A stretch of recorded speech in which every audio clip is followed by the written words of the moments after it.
20장 1절에서 18절. 자, 안식 후 첫날이라고 합니다. 안식 후 첫날. 이날은 무슨 날이에요?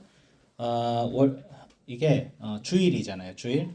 오늘 우리가 주일이라고 하는데 하나님께서 천지를 창조하신 첫째 날이에요. 이 날이. 옛날에는 토요일이 안식이에요, 여러분. 안식일. 그래서 여러분 유대교 가면 그러니까 예수님이 오신 걸 믿지 않는 사람들은 아직도 토요일 날 안식일을 지킵니다. 토요일 날 해가 질 때부터. 그러니까 이 당시에는 하루가 언제 시작하냐면 해가 뜨고 지는 날에 시작해요. 해가 졌을 때부터 하루가 끝나고 그 다음에 해가 뜨면 새로운 하루가 시작되는 그런 구조로 이루어져 있어요. 이루어져 있는데 그래서 이제 안식 후 첫날이라 하면 우리로 치면 주일 아침이야. 주일 아침. 우리 주일 아침에 예배 드리죠. 그렇죠? 우리가 주일에 예배 드리는 이유는 이날이 주님께서 부활하셨고 그 부활하신 주님을 교회가 2000년 동안 예배로 드리기 때문에 주일 예배를 드려요. 왜 이거 가지고 야 성경에는 주일에 예배 드리라고 안 나와 있는데 뭘 주일날 예배 드리냐 뭐 이러신 분도 있는데 그러면 뭐 성경에 안 나와 있으면 밥도 먹으면 안 되겠네. 그치? 언제 성경에서 쌀을 모으라고 했냐. 그치? 말도 안 되는 소리예요. 전통으로 지켜야 돼요. 차라리 그러면 나는 매일 예배를 드리겠다. 뭐 이러면 오케이. 근데 그러지 않는 이상은 주일 예배 드려야 됩니다. 중요한 건 뭐냐면 안식 후 첫날 일찍 아직 어두울 때 막달라 마리아라고 하는 예수님과 동행했던 한 여인이 있었어요. 이제 전승상에는 이 여인의 원래 직업은 몸을 파는 기생이었는데 예수님을 믿고 돌아와서 예수님의 제자가 되었어요. 이 여성들은 예수님의 제자들입니다. 사도들만 예수님 제자들 아니에요. 여성들도 예수님 제자였고 성경을 보면 여성들도 말씀을 전하고 복음을 가르치고 사람들을 지도하였던 것이 이미 성경 곳곳에 다 나옵니다. 그런 여성 초기의 여성 지도자들 중 한 명이 막달라 마리아입니다. 근데 이 막달라 마리아가 예수님을 부활하신 예수님을 처음 만났어요. 막달라 마리아가 무덤을 봤는데 돌이 무덤에서 옮겨졌다. 이 돌이 무덤에서 옮겨졌다는 게 충격적인데 이 당시에 이 사복음서를 전체적으로 해서 보면 로마 군병들이 이 무덤을 지키고 있어야 돼. 그리고 무덤이 임봉이 돼 있어야 돼요. 무덤이 밧줄이나 뭐 철로 꽉 매여 있어서 아무나 이거 못 구르게 되어 있어야 돼요. 왜? 군병들이 지켜야 돼. 왜? 바리새인들이 로마 군인하고 빌라도한테 요청해가지고 이 무덤을 지켜주세요. 이 제자 놈들이 이 나사렛 이단 놈들이 지 교주가 죽으면 3일 만에 부활할 거한데 얘들이 교주 시체 훔치고 무덤이 비었다고 해서 구라를 칠 것 같습니다. 이런 거예요. 그러니까 바리새인들은 만약에 무덤이 빈 것이 보이면 이게 예수님이 부활했다는 증거로 활용될 수 있을 거라고 인정한 거예요. 바리새인들도.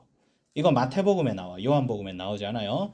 그러니까 막달라 마리아가 가서 제일 먼저 뭔 생각을 했겠어. 로마 군인들한테 요청해서 제가 시체에 모략 좀 바르려고 하니까 들어갈 수 있게 해주세요 라고 해서 그럴 각오로 왔는데 로마 군인들한테 이제 핍박을 당할 각오를 하고 왔는데 뭐예요? 무덤이 비어 있어요. 군인들은 어디로 도망쳤어요. 지금 그러니까 뭔 소리야? 집에 왔더니 집에 강도가 들어가지고 문이 활짝 열려 있는 거하고 똑같은 거예요. 이게 난리가 난 거예요, 이게. 그래가지고 마리아가 시몬 베드로하고 예수께서 사랑하시던 그 다른 제자들에게 달려갔다. 예수께서 사랑하시던 이 다른 제자는 추정상 요한, 이 책을 저술한 요한일 가능성이 높습니다.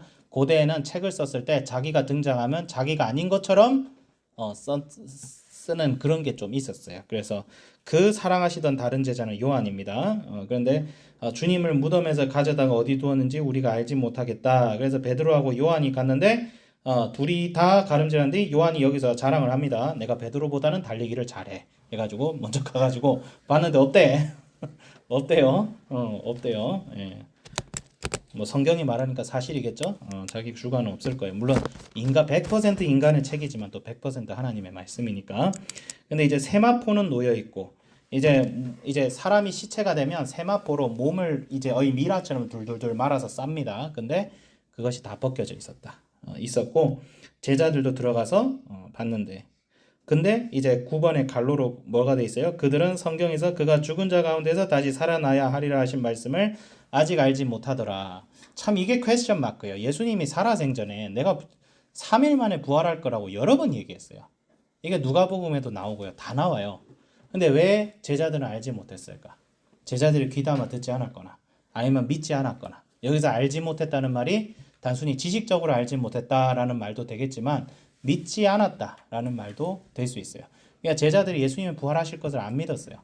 막달라 마리아도 안 믿었어요. 이게 말이 됩니까? 사람이 죽은 자가 스스로 부활한다는 건 있을 수 없어요. 그건 구약 말씀에도 없어요. 선지자가 죽은 자를 죽은 지 뭐 한 2시간 됐다, 3시간 됐다 이런 애들을 부활시킨 적은 있어. 대표적으로 엘리사도 죽은 수냄 여인의 아들을 죽은 자를 살렸죠. 죽은 자를 살렸죠. 근데 2-3시간 된 사람은 죽었다가 다시 살아날 가능성이 실제로 있어요. 현대의학에도 실제로 죽었어. 그래가 죽음 판정 내렸는데 이게 2-3시간 내에 갑자기 일어나서 날 왜 관 속에 넣는겨? 해가지고 이런 사건이 실제로 있어요. 실제로 있어요. 고대에는 그런 게 흔했어. 그래서 옛날 중세 무덤을 보면 종이 있거든요. 죽은 자가 죽었다고 생각하고 묻었는데 자기 안 죽었으면 나 좀 꺼내줘 하고 종을 이렇게 딸랑딸랑 흔들 수 있는 그게 있어요. 현대하고도 해서 옛날에는 이 사람이 죽었는지 기절했는지 모르는 상황이 있어요. 근데 중요한 거는 예수님은 죽은 지 3일 됐으면 시체 썩는 냄새가 나야 될 거 아니야. 그치? 예수님은 실제로 죽었어요. 이거는 노빠꾸예요. 노빠꾸. 그리고 십자가에 달리고 창에 옆구리가 찔리고 죽었는지 아는지 이미 확인이 된 사람이 어떻게 스스로 붕대를 풀고 나갈 수도 없을 거고 그 힘으로 3일 안에 그 돌무덤을 굴려서 갈 수도 없을 거고 그러니까 이게 미스터리인 거예요. 이 사람들이 볼 때는. 그런 상황인데 11절에 뭐예요? 마리아가 무덤 밖에 서서 울고 있는데 무덤 안을 들여다보니 흰 옷 입은 2천사가 나타납니다. 2천사가. 천사는 영적인 존재이지만 가끔은 사람들에게 보이는 모습으로 나타날 수 있어요. 우리들 중에 아직 천사 본 사람은 없잖아요. 그렇죠? 이때는 천사를 본 사람이 좀 있었어요. 옛날에도 천사를 본 사람은 적었어요. 많지는 않았어. 근데 어쨌든 간에 천사는 이제 하나님 나라의 일을 증언하는 사람들인데 와가지고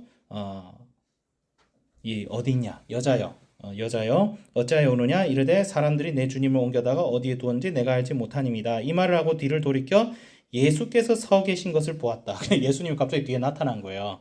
예, 갑자기. 근데 그때만 해도 이게 예수님인지 몰라요. 이제 울고 있으니까 사람이 안 보이잖아요. 그게 동산지기인 줄 알고 옛날에 시체 훔치고 돈 달라고 한 사람들 꽤 있었어요. 옛날에. 그래서 동산지기에 예수님을 옮겼으면 좀 예수님을 저한테 주세요라고 막달라 마리아가 했는데 예수님이 마리아야 하시거늘 마리아가 돌이켜 히브리 말로 라보니라고 하니 이는 선생님이라 그래서 랍비라고 부르죠. 이제 예수님을 부르는 마리아의 명칭은 랍비 선생님이다. 이렇게 해서 예수님께서 희한한 말을 하시죠. 나를 붙들지 말라 내가 아직 아버지께로 올라가지 아니하였노라 라고 말하는 거죠. 이건 무슨 말이냐면 예수님께서 자기를 막달라 마리에게만 보이실 것이 아니라 다른 여러 제자들에게 보이셔야 했기 때문이죠. 그래서 예수님이 부활하신 것을 누가 처음 봤어요? 막달라 마리아라는 한 여성이 봤어요. 베드로가 봤어요? 베드로가 안 봤어요. 베드로가 대빵인데 베드로 안 봤어요. 그리고 베드로 안 믿었어요. 이래서 사복음서의 순서를 자세히 살펴보면 이게 마태복음, 마가복음, 누가복음을 보면 이 뒤에 또 막달라 마리아와 같이 가던 여인들이 있었어요. 요한복음에는 나오지 않아요. 왜냐하면 이 복음서의 저자들이 때로는 사람 인물을 좀 생략해서 적기도 해요. 그냥 한 명이 있었다라고 하기도 하고 2명이 있었다라고 하기도 해요. 이거 가지고 어떤 사람들 예수님 이거 트집 잡는 사람들은 봐라 이거 성경에 차이가 있으니까 이거 오류다. 성경 하나님 말씀 아니다. 이러는데 고대인들은 자기가 한 명이라고 적고 싶으면 그냥 한 명이 있었다라고 적는 경우가 흔했어요. 실제로 성경은 2000년 전에 지어졌지 오늘날의 기준으로 지어진 책이 아니에요. 그래서 오늘날의 기준으로 책이 오류가 있다고 말하면 이거는 조금 그래요. 2000년 전의 기준으로 봐야 돼요. 근데 2000년 전의 기준으로 봤는데 어쨌든 그 이후에 엠마오로 가는 2 제자들에게도 보이시고 그 다음에 그날 저녁에 12 제자들이 모여있는 상황 중에 예수님께서 나오셔서 짜잔하고 나타나셔서 너희에게 평강이 있을지어다 이렇게 나와요. 이게 부활 이후의 첫날입니다. 부활 이후 첫날에 이 이야기가 복음서마다 다르게 기록되어 있어요. 그렇다면 오늘 예수님을 마리아가 목격했다는 것이 우리에게 주는 교훈은 무엇인가? 첫 번째, 예수님은 가장 낮은 자에게 먼저 찾아오시는 분이시다. 자, 막달라 마리아는 여성이었죠. 그리고 몸 파는 여인이었어요. 이 당시에 사회적 신분이 제일 낮다 못해 혐오받던 계층이에요. 가장 그 당시 시대 가운데 가장 불쌍하고 가장 천박하다고 여겨지는 그런 사람에게 예수님 먼저 찾아오셔서 부활의 첫 증인이 되게 하십니다. 예. 예수님은 가장 낮은 가운데 오신다. 그래서 여러분들이 세상의 기준으로 나를 평가하고 그래서 나는 아무것도 아니야. 나는 자랑할 것이 없어. 괜찮아요. 예수님은 그런 여러분에게 오히려 더 나타나십니다. 사람이 가장 어렵고 힘들 때 오히려 예수님을 만나기 가장 좋은 날이에요. 그래서 우리 가운데 인생에 때로는 가시가 허락됩니다. 사도 바울이 그런 얘기 할 수 있어요. 내 가운데 육체에 가시가 있다. 이 가시가 뭔지는 몰라요. 정신병이라는 말도 있고 어떤 진짜 육체적 장애라는 말도 있어요. 근데 이 가시를 예수님께서 제거하지 않으십니다. 왜? 너에게 있는 은혜가 족하다. 그랬더니 바울이 이 가시를 통하여 내가 하나님을 더 만날 수 있다고 기뻐했던 게 있었어요. 그러니까 우리가 이 세상을 살면서 왠지 나에게는 이것이 보잘것없고 왠지 나는 내가 왜 이런 상황 속에서 내가 있는 것이고 하나님께서 이걸 왜 허락하셨지? 이건 나에게 힘들게만 하고 나를 어렵게만 해. 때로 인생에 어떤 예고치 못한 불행과 이런 것이 찾아올 때 우리가 하나님을 이해하지 못하지만 그것이 오히려 예수님을 더 체험하게 하고 예수님을 더 만나게 하고 예수님과 더 하나가 되기 위한 계기가 돼요. 그러니까 예수님은 우리들 가운데 가장 고난당하고 가장 어려워하고 낮은 자에게 찾아오십니다. 그리고 두 번째, 이건 예수님을 만난 막달라 마리아는 제자들에게 복음을 전하죠. 그러니까 예수님을 부활을 목격한 증인들이 점점 늘어나요. 여인 한 명에서 여인 여러 명으로 그 다음에 두 명의 엠마오로 가는 두 제자, 그 다음에 제자들 공동체, 그 다음에 몇백 명이 맺는 예수님의 공동체까지 확장이 되고 그리고 이 부활의 증인들이 어디까지 가는 거예요? 오늘날 전 세계 교회를 세우는데 일조하게 되죠. 예수님을 목격한 제자들의 공동체를 통하여 예수님께서는 그분의 몸된 교회를 세우십니다. 이건 뭐예요? 복음을 전하라는 거예요. 삶과 말로 복음의 증인이 되라는 거예요. 우리는 복음의 증인이 되기 위하여 예수님을 목도해야 됩니다. 예수님을 경험해야 돼요. 예수님을 바라봐야 돼요. 네. 나중에 복음서에서 나오는 도마와 같은 의심을 가졌을 때 도마의 예시를 우리가 잘못 해석해서 그냥 무조건 믿어야 돼. 그렇게 해석하는 경우가 있는데 이 뒤에 30절에 뭐가 나와요? 내가 이것을 쓴 것은 너희들 이것을 보고 믿게 하려 함이로다. 예수님께서 도마에게 말한 보지 않고 믿는 자는 복이 있다는 것은 누구를 두고 하는 말씀이냐면 우리를 두고 하신 말씀이에요.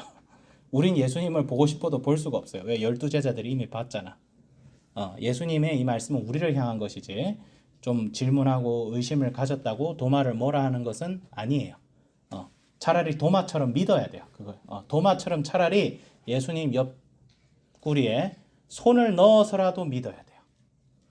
그렇게 해서라도 예수님을 믿어야 돼요. 그게 교훈이에요. 믿는 게 교훈이지 어떻게 믿었다를 가지고 책망하는 게 예수님의 뜻이 아닙니다. 그리고 도마는 그 전부터 많이 봤어요. 예수님의 기적을. 중요한 것은 우리는 예수님을 항상 내 삶 가운데 소망으로 품고 그 다음에 막달라 마리아도 만나주신 예수님께서 우리와 함께 하시는 사실을 믿고 그리고 예수님께서는 사망 권세를 이기시고 부활하신 예수님이다. 그거는 뭐예요? 우리의 일상 속에서 온갖 악한 것과 어려운 것이 뭐예요? 이게 바로 사망 권세예요. 이거는 사탄이 이 세상의 주인 노릇을 하기 때문에 벌어지는 일들이지만 우리가 그것 때문에 절망하고 두려워하기보다는 그런 가운데서도 하나님께서 이런 어려운 상황을 우리 가운데 허락하신 이유가 무엇일까? 우리 예수님은 승리하셨습니다. 그리고 승리하신 예수님께서 우리도 이기게 하길 원하세요. 그래서 여러분의 일상 가운데 우리 예수님도 부활하셨어. 그러니까 우리도 우리의 어려움과 난관이 있어도 예수님의 뜻을 구하며 나아가면 이길 수 있다는 믿음을 가지고 살아가는 것이 오늘 이 본문이 우리에게 주는 교훈이다. 이렇게 정리할 수 있을 것 같아요. 자, 기도하겠습니다. 거룩하신 하나님 아버지, 우리 예수님은 사망 권세를 이기시고 부활하시고 부활의 첫 열매가 되셨습니다. 예수님의 승리가 우리 모두의 승리가 될 줄 믿습니다. 죽어서의 궁극적인 승리도 있겠지만 우리가 살아생전에 예수님의 승리를 맛보며 예수님께서 우리에게 주시는 풍성함을 맛보며 우리의 삶 가운데 때로는 절망과 어려움과 열등감이 찾아올 때에 예수님은 우리 가운데 가장 낮은 자를 만나시는 예수님이라는 사실을 기억하며 오히려 예수님 따라 십자가 지고 가는 저희들 되게 하여 주시옵소서. 소망 있게 하시고 행복 있게 하시고 기쁨 있게 하여 주시옵소서. 감사드리며 우리 주 예수 그리스도 이름으로 기도드립니다. 아멘.